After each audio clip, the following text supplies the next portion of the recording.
al-masu ala al-khufain. This is where the author speaks about wiping on the khuf. So before that, we spoke about tayammum. We have completed on the chapter of tayammum. So al-masu ala al-khufain is basically with regards to ablution. When we are performing any ablution, there is a concession that is given by Allah subhanahu wa ta'ala, where we can wipe on our khuf instead of washing of our feet. But there are conditions that will be mentioned. So here the author mentioned Babu al-mashi ala al-khufain. This is a chapter pertaining to wiping on the foot gear, al-khuf. So the first thing he said, hukmuhu. He said number one, when it comes to the rulings, is sah al-masu ala al-khuffaini wa fil hadath al-asghar, meaning it is valid for us to wipe on our khuf if it pertains to hadath al-asghar. Hadath al-asghar, basically when a person does not have ablution. It does not apply to hadath al-akbar, because hadath al-akbar with regards to a person who has not bathed the obligatory bath. So when it comes to obligatory bath, there is no such thing as wearing the khuf, because it is wajib that we remove the khuf and wash our feet when it comes to janaba. But when it comes to hadath al-asghar, meaning when a person does not have any ablution, then only this wiping on the khuf applies. So this is the first thing the author speaks about, to differentiate between al-hadath al-asghar and hadath al-akbar. Number two, lirijali wan nisa'i, this wiping on the khuf applies to both men and women. Number three, he said walau kana min shay'in sakhinin ghayr al-jildi. So now he's going to speak about the characteristic of the khuf. This is the thing that we have to pay attention to, because not all forms of footwear is permissible for us to wipe. There are conditions. Number one, he said it is not necessarily to be leather. Al-jild here meaning leather. It is not necessarily be leather, because during the time of the Prophet ﷺ, when it comes into the khuf, usually it is made of leather.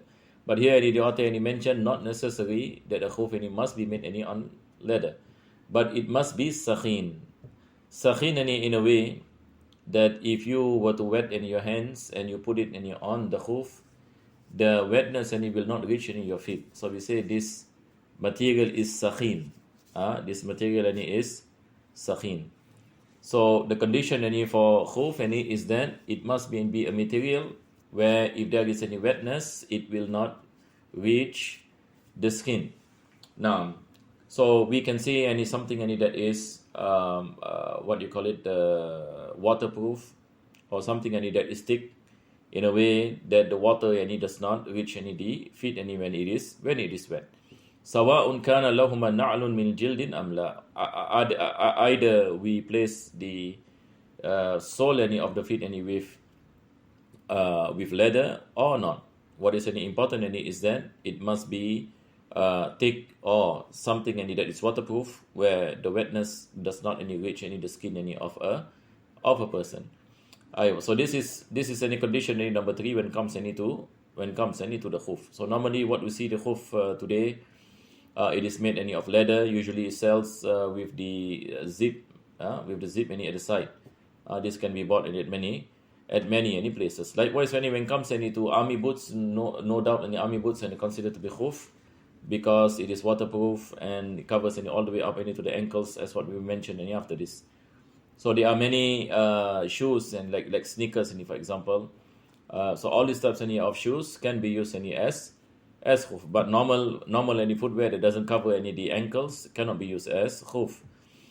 So he says shurutu jawazil masi ala al-khufain, conditions with regards to the permissibility of wiping on the khuf. Wa yushtaratu li jawazil masi ala al-khufaini sab'atu shara'it. So the author speaks about 7 conditions. So in order for us to say that wiping on the khuf is valid, there must be 7 things. Basically, this is what he's saying. Al-awwalu lubsuhuma ba'da ghasli rijlayni walau qabla kamalil wudu. So he said that the first condition is that to wear the khuf in a state where we have washed the feet. Where we have washed the feet. So those who are learning fiqh al-Hanafi, we have to pay attention to this ibarah by Sheikh Hassan Shun Bulali. This is the point of difference between the Hanafi fiqh and the Shafi'i fiqh. طيب. When it comes to the Hanafi fiqh, let us revise on the integrals of wudu. With regard to sequence, in the Hanafi madhab, sequence is not compulsory. Sequence is not compulsory. What is the meaning? Sequence is not compulsory. Meaning, if you take any ablution and you begin by washing your feet, and then you wipe your head, and then you wash your hands and face. So you go from the back. In the Hanafi madhab, this is valid. Sequence in the Hanafi madhab is a sunnah. It is recommended, but it is not wajib. But in the madhab al-Imam Shafi'i, it is wajib. Wudu will not be valid if there is no sequence. So here the author is speaking about if a person takes any ablution before wearing the khuf and he has not completed ablution, he just begin by washing the feet. Is it permissible for him to wear the khuf? Yes, it is permissible to wear him to wear the khuf. The condition is that ba'da ghasli rijlain, after he washes the feet, regardless whether he has washed the face and the hands and wipe any part of the head. But what is important is that he has washed the feet. So once he has washed the feet, although he is not following the sequence of ablution, he has not washed his face, he has not washed his hands, he has not wiped his head, he just washes the feet and puts on the khuf. Is this valid or not valid? Yes, this is valid. This is what the author is saying. So he said, "Lubsuhuma ba'da ghasli rijlain." So the condition is that a person must, at the point of wearing the khuf, minimum requirement is that he must finish washing his legs. Walau qabla kamalil wudu. This is the thing that I mentioned earlier, and this is the ibarah that we have to pay attention to. He said, "Walau qabla kamalil wudu," even though he has not completed his ablution. So the example is, as what I mentioned, the example what the author is saying is something like this. A person, for example, he wants to take ablution, so he begins by washing his feet. We mentioned that in Hanafi fiqh, Hanafi madhab, this is permissible because sequence is not wajib. So he washes his feet, and then he puts on the khuf, and then he washes his face, for example, and then his hands, and wipe any part of the head. Type, is this valid? Naam, this is valid. Type, basically what the author is saying is that when it comes into the khuf, what is important is you have washed your feet. But if a person has not washed his feet, and then he puts on the khuf, then it's not valid. The khuf is not valid. If a person wash the face, wash the hands, wipe the head, but when it comes into the feet and he wears the khuf without washing the feet, this is not valid in terms of wiping on the khuf. Now, إذا أتمه قبل حصول ناقض للوضوء. Now this is the third thing. Another condition, he said that once he washes the feet, then he puts on the khuf. But there is another condition. The other condition is that there must be nothing that breaks the wudu, meaning this person who does this does not do anything that invalidates the ablution. If he does something that invalidates the ablution, for example, he enters into the toilet and he urinates, for example, now there is no more ablution. So he has to wash his feet again. He has to wash his feet again because he has done something that makes his ablution invalid. So this is where the author mentioned, "Ida atammahu," after he has completed, if he completed the ablution before doing something that breaks the wudu, unless he has completed the wudu. So the example is going to be like this. A person, for example, he washes his feet, and then he puts on the khuf, and then he washes his face, he washes his hands, and wipe his head. Right. Now, has he completed any ablution? Yes, he has completed the ablution, because in the Hanafi madhab, these are the four places, correct? These are the four integrals: washing of the face, washing of the hands, wiping of the head, washing of the legs. So if he has done this, and then he does something that nullifies his ablution, then in this situation, he will say the wiping of the khuf will be valid, and if he takes wudu another time. Because why? Because at the point where he puts on his khuf, he has completed the whole ablution. Now, before he does something that breaks the wudu. So it doesn't matter if he breaks the wudu after completing the ablution and putting on the khuf. So that is no issue.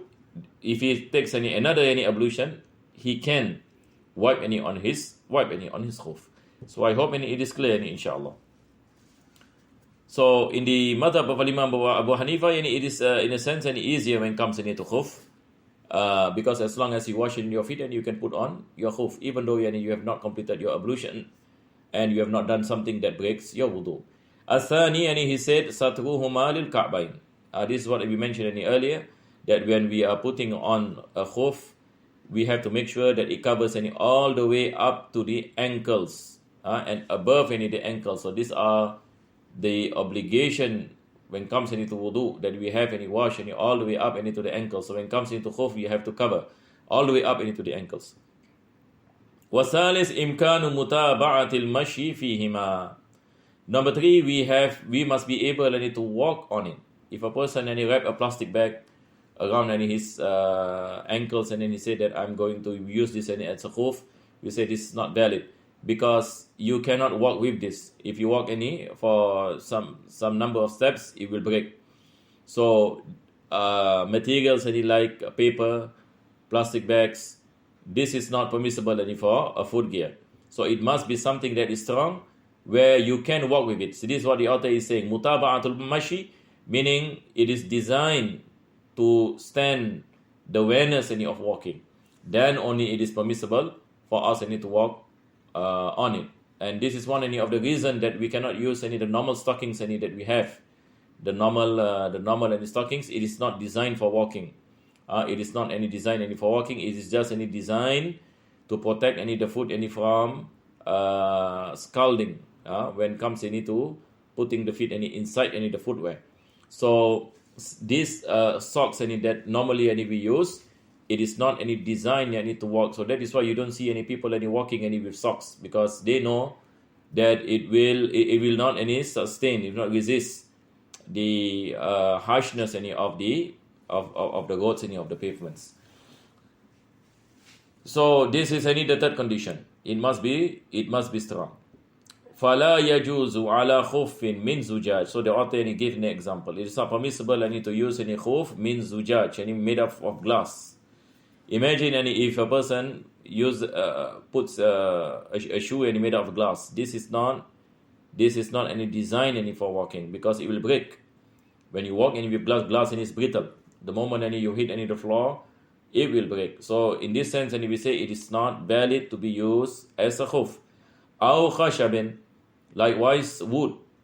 Nobody make footwear from wood, because we know this is not suitable to walk with wood, or any metal. Likewise, it is not permissible for us to use khuf that is made solely from metal, because this is not something that is designed for walking. Warabi, number 4, he said, خُلُوُّ كُلٍّ مِّنْهُمَا عَنْ خُرْقٍ قَدْرَ ثَلَاثِ أَصَابِعَ مِنْ أَصْغَرِ أَصَابِعِ الْقَدَمِ. Condition number 4 is that there must be no tear.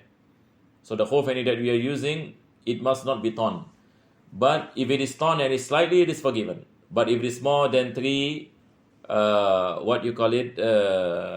toes, the author mentioned min asri asabi al qadam. So when we look at our toes, the toes that is at the end is the smallest toe. So imagine you have 3, the area of 3 of these tiny toes. So what is the size? So we can imagine the size. So this is the point where it is forgiven. So anything that is more than that, then it is not permissible. But anything that is less than that, a slight torn for example, that is forgiven. So this is the condition when it comes to not being in the state of torn.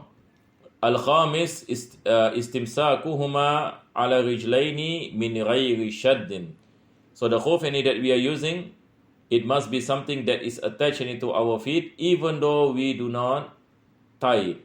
So if you lift any your leg, it will not any fall. So meaning it is attached to the feet. So this is any condition number 5.